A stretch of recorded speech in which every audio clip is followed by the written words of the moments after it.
Hey, welcome to Medina County, Texas, GMRS. As you can see, wanted to give you a quick update on the new poll that we've got going up. So this is the MFJ-1965.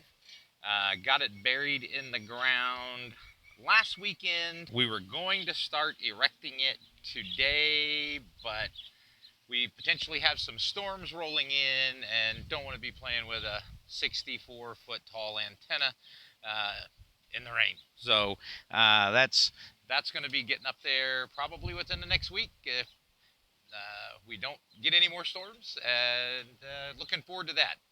So we got to meet with the BTEC rep from San Antonio yesterday. His name is Mark, and super nice guy. He didn't have any information on the questions that we had about teams and a few of the compass related issues, but he is going to try to get answers, as well as I'm still waiting on some responses to get that information out to y'all. But just wanted to give you a quick update on how everything was going.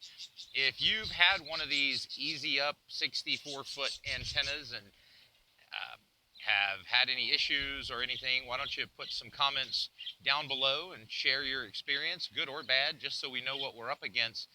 This particular poll, it does have to be guide, so that's one thing we're going to be doing. It's not a standalone. I believe we're going to use 7 sleeves that it comes with, and we're actually going to put the Comet about a 5-foot Comet antenna on there for now. See how that works. See what kind of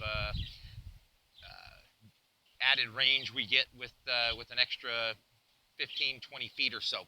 So I'll keep you updated. Got some other information coming. We're going to be switching the frequency of our repeater due to some mild interference with a repeater about 40 miles away. I think I'd mentioned it the other day, so I'll keep you posted on that.